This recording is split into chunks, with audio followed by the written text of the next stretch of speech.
السلام عليكم. ازيكم معلمين؟ النهارده بقى جيت احكي لكم عن عفريت الليل، هو او المشعلجه يا جدعان زي ما كان بيطلق عليه. مين هو المشعلجه، ولا ليه كانوا بيقولوا له عفريت الليل؟ تعالى يا حبيب قلب المعلم لما اقول لك.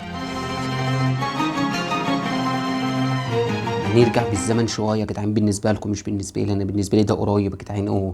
في القرن ال 12 يا جدعان، مع دخول الدوله الايوبيه مصر. ساعتها كانت الشوارع بتبقى ضلمه خالص والناس بتنام من المغرب، فكانوا عاوزين يغيروا الموضوع ده. فبداوا قال لك احنا هنبني عمدان اناره في حته رئيسيه. كان الموضوع مكلف وكان لسه بادئ، فما كانش هيبنوا في كل الحته، لا في حته رئيسيه كده بس. وفعلا اول عمود اناره بنوه يا جدعان كان في باب النصر في القاهره سنه 1240. المهم بعد ما بنوا العمود يا جدعان بقوا عاوزين واحد يقف عليه عشان ينوره. فعلا جابوا واحد كده يقف عشان على العمود ده ينوره. بس بدأت الموضوع يتطور واحدة واحدة، وبدأوا يكتروا العمدان بتاعت الأماكن. ما بقاش واحد بس اللي هيقدر يستحمل كل الأماكن دي كلها. فبدأوا يزودوا ناس. فضلوا كده يا جدعان مع التطور برضو اللي بيحصل في القاهرة وبيحصل في مصر كلها يا جدعان، المحافظات بتزيد والشوارع بتكتر. مع الوقت بقى يا جدعان مش قريب، يعني فضلت سنين دي يا جدعان لحد ما بقت شغلانه رئيسيه. هو لازم بقول لك بقى يتعين من البلديه بتاعت المحافظه اللي هو فيها.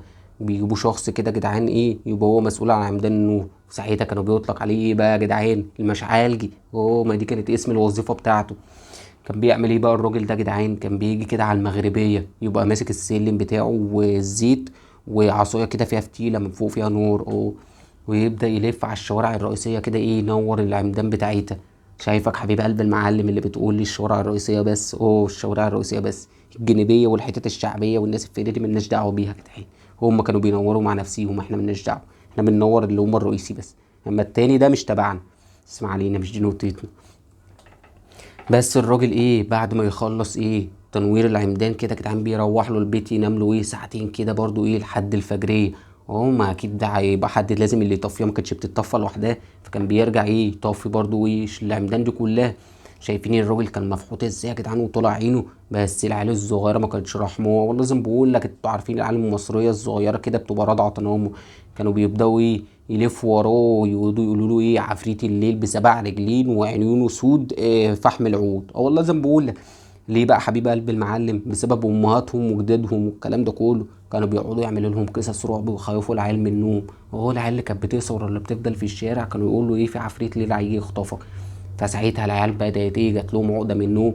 ده في حتى عيال ما بقتش بتخاف تطلع اول ما الدنيا تليل. لازم بقول لك، ولو شافوه في الشارع ما يعرفوش يناموا.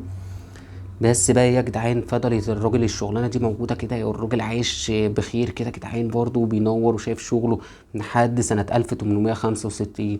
لما قررت شركه ليبون ساعتها يا جدعان انها تبدل العمدان بعمدان غاز الاستصباح. كان اسمه غاز الاستصباح كده يا جدعان.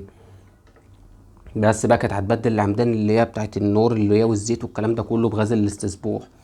بس برضو يا جدعان زي ما انتوا عارفين الشغلانه ما كانتش هتختفي مره واحده. ليه؟ عشان الغاز ساعتها كان هيبقى غالي، مش هيقدروا يكفوا الحتت دي كلها. فكانوا برضو زي ما انتوا عارفين بقى حبايب قلب المعلم، العمدان بتاعت الغاز دي في الحتت الرئيسيه والحتت بتاعت الناس اللي هم الاغنياء والكلام ده كله. وبس هم كده. والراجل برضو المشاعل فضل بياكل عيش برضو لحد سنه 1893. جت برضو شركه لبون. لازم بقولك تعرفش ان هم كان في ما بينهم وبين بعض طور. كان تحس ان هم مش حابين المشعلجيه دول. لحد سنه 1893 ساعتها قررت شركه لوبون دخول عمدان الكهرباء مصر. لازم بقولك.